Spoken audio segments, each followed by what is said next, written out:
Assalamualaikum warahmatullahi wabarakatuh. Perkenalkan, nama saya Intan Kirana Dewi, moderator dari kelompok 1. Materi kelompok 1 mengenai kebenaran ilmiah. Adapun pemateri Iis Nurgina Heri Fitria dan Atik Kartika. Pemateri yang pertama, Teh Iis Nurgina Heri Fitria, kepadanya saya persilahkan. Bismillahirrahmanirrahim. Assalamualaikum warahmatullahi wabarakatuh. Terima kasih kepada Neng Intan yang sudah memberikan kesempatan kepada saya untuk membawakan materi tentang kebenaran ilmiah.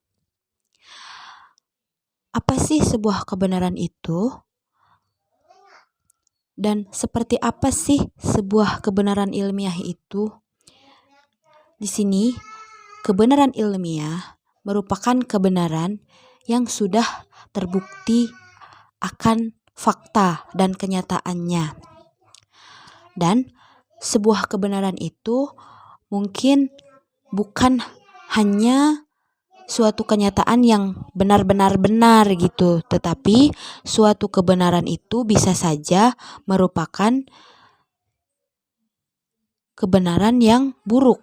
Jadi tidak semua kenyataan itu benar, tapi ada juga kenyataan atau kebenaran yang buruk. Terkadang apa yang menurut kita benar, apa yang sudah kita rencanakan dengan benar, tetapi yang terjadi malah sebaliknya. Yang terjadi malah bukan seperti apa yang kita rencanakan, atau yang terjadi bukan seperti apa kebenaran yang kita inginkan. Gitu, seperti itu. Nah, di sini tentang kebenaran ilmiah itu sendiri, yaitu kebenaran yang sudah pasti faktanya, sudah ada faktanya itu sendiri. Kebenaran yang benar-benar didapat dengan melalui proses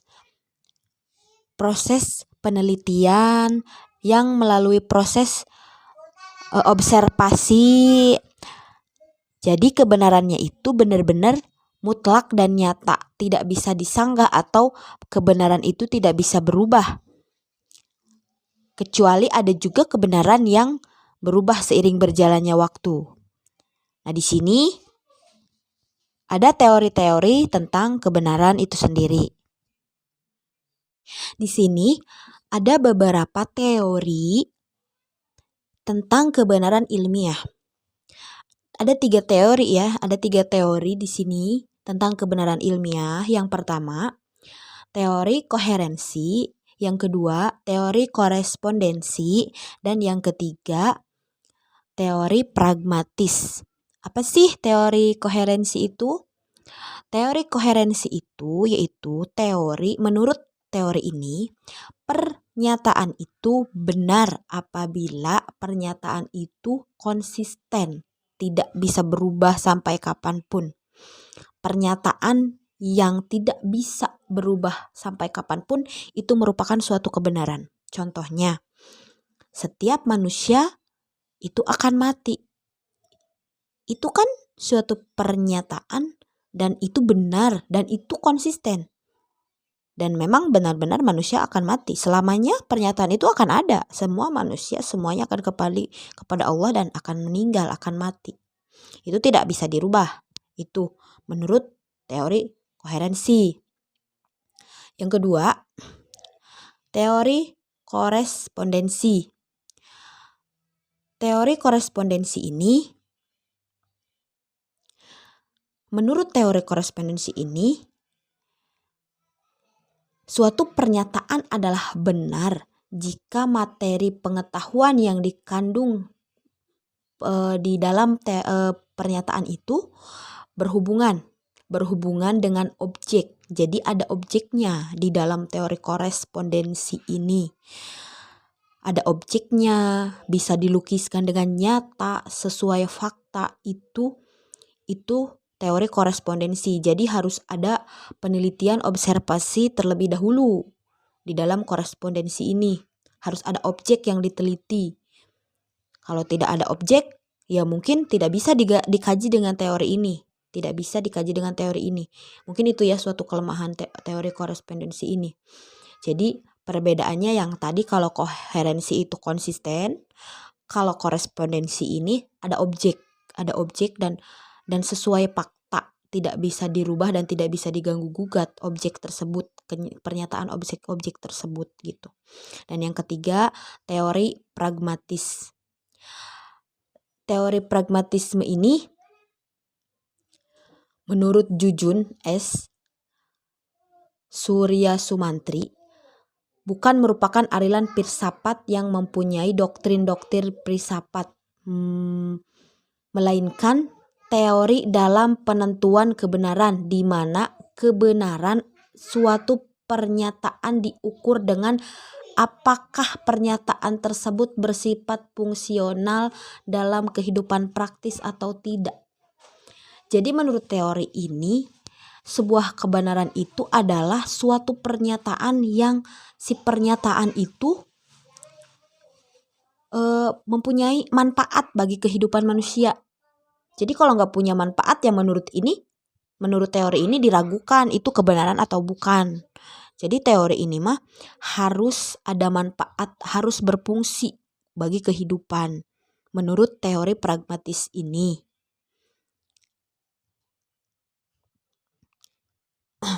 Dan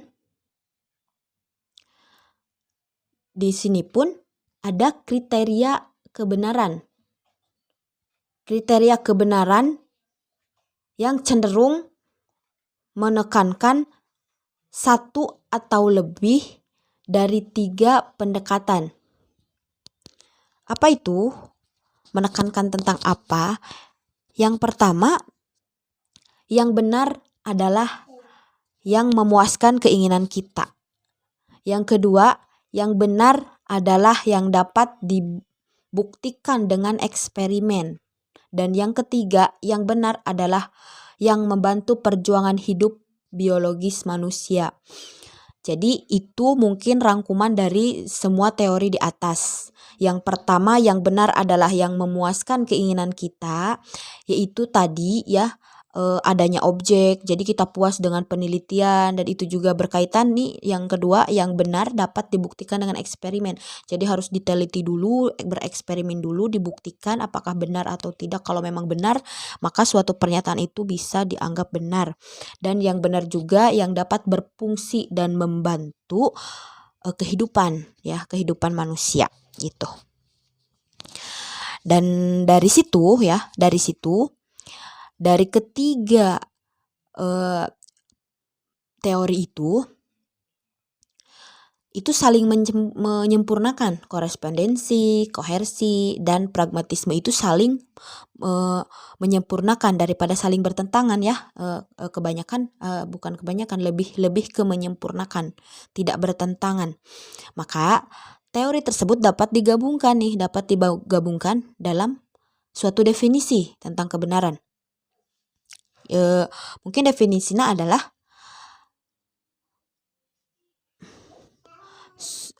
suatu kebenaran itu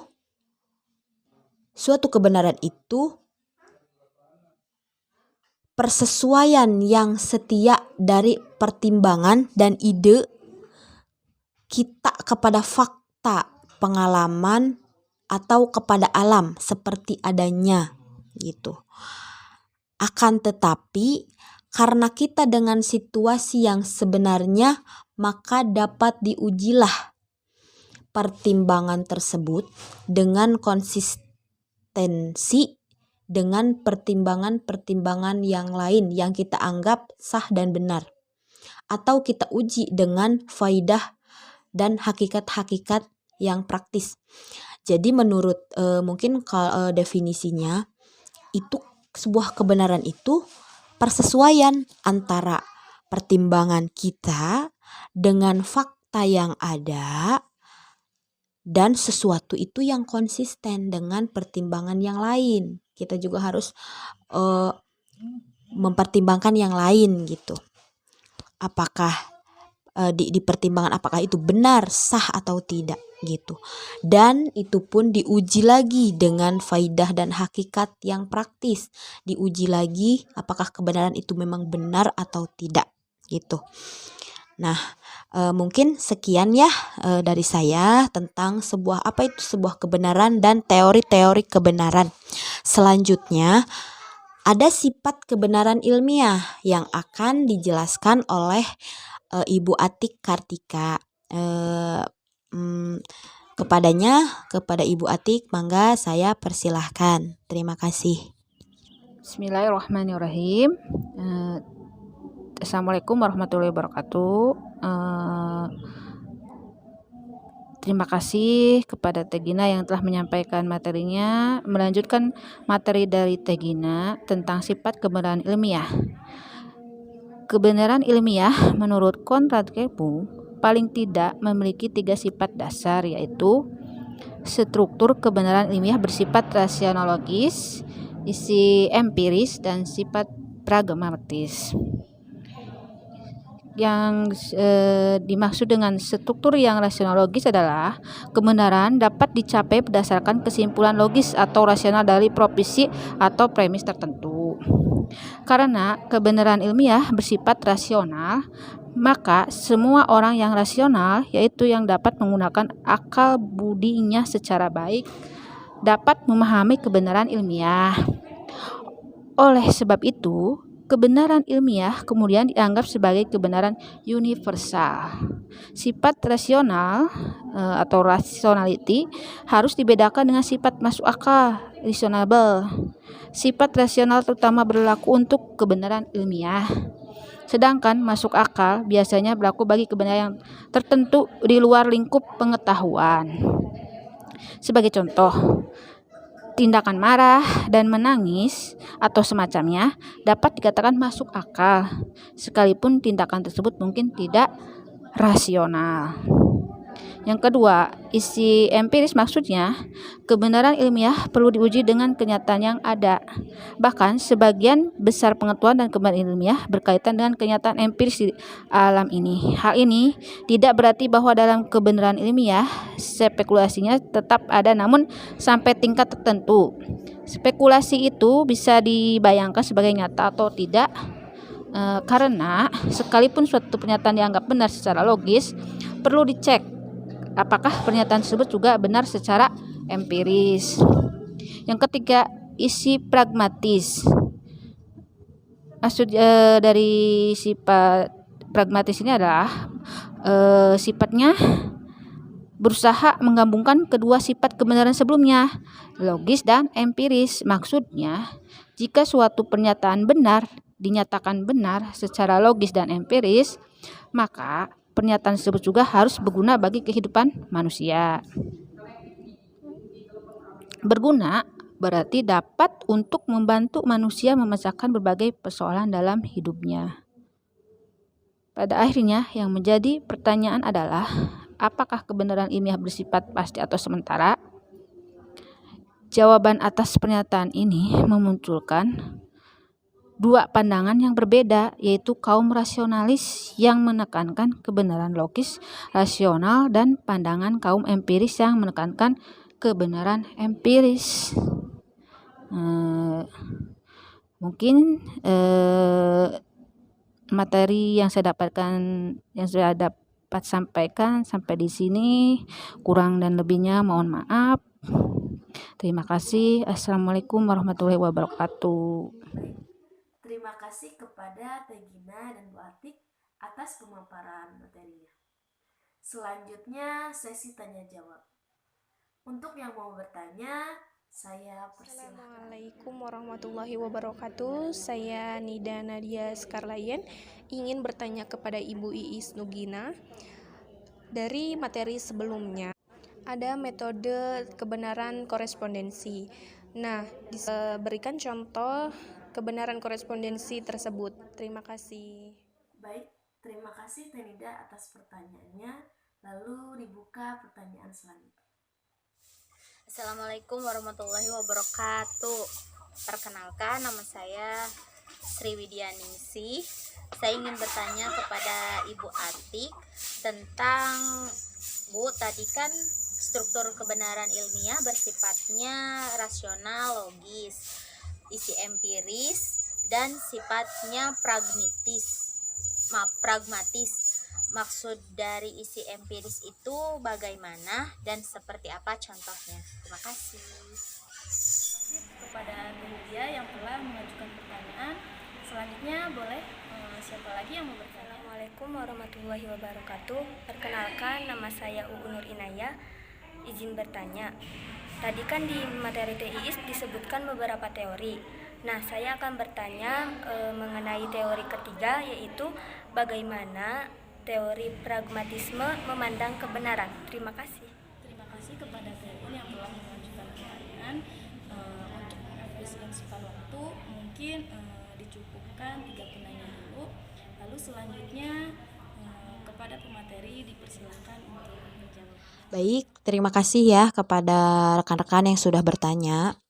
Tadi yang ditujukan pertanyaan kepada saya yaitu Neng Nida ya, yang pertama.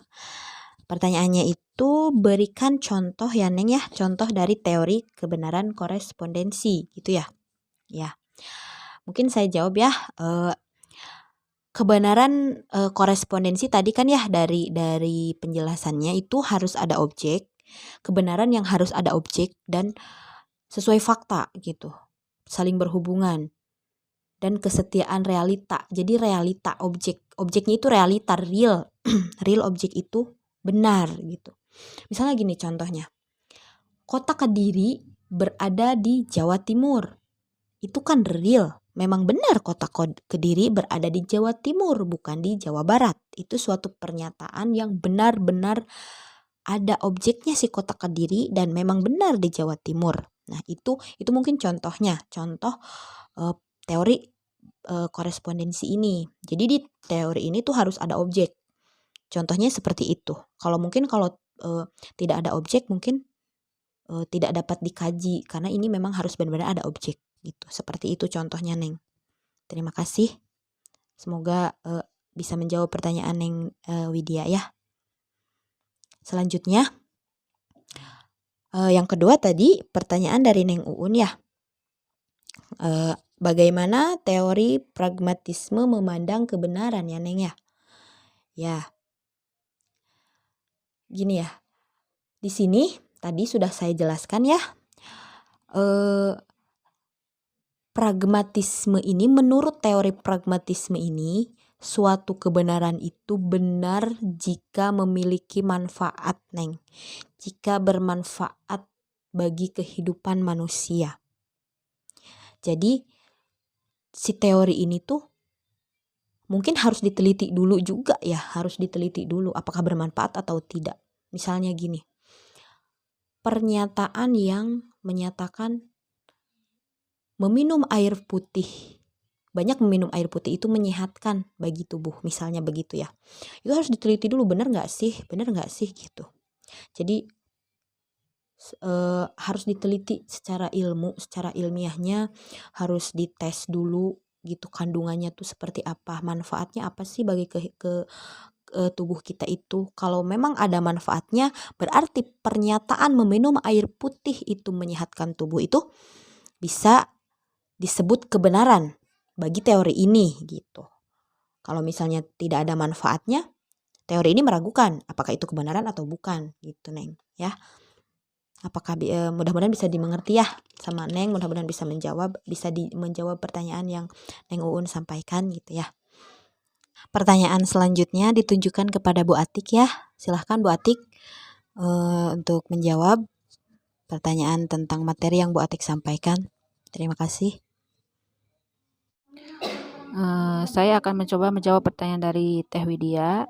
Yang dimaksud dengan isi empiris adalah suatu kebenaran yang perlu dilakukan observasi yang perlu dibuktikan. Contohnya, ketika kita ingin mengetahui isi kandungan dari makanan atau minuman kan harus kita lakukan observasi dulu, kita buktikan dulu. Mungkin itu jawaban dari saya. Semoga Teh Widya bisa memahaminya. Terima kasih kepada Bu Ati Kartika yang telah menjawab pertanyaan dengan baik. Barangkali ada lagi yang mau menambahkan. Assalamualaikum warahmatullahi wabarakatuh. Saya Nabila Azhari. sedikit menambahkan tentang kebenaran ilmiah. Jadi, manusia itu adalah makhluk rasional yang mempergunakan otaknya untuk berpikir secara rasional. Maka, dari hasil pemikiran yang rasional itulah kebenaran didapat. Terima kasih kepada Teh Nabila yang telah menambahkan materi. Dan mungkin cukupkan saja untuk presentasi hari ini. Dan kesimpulannya, kebenaran ilmiah yaitu suatu pengetahuan yang sudah jelas dan pasti kebenarannya menurut norma-norma dan prinsip-prinsip keilmuan. Dan kebenarannya pun dibuktikan dengan mengumpulkan data empirisnya dengan cara dan prosedur yang sesi telah selesai. Mohon maaf jika ada salah perkataan. Terima kasih kepada audiens atas partisipasi dan waktunya. Saya akhiri. Wassalamualaikum warahmatullahi wabarakatuh.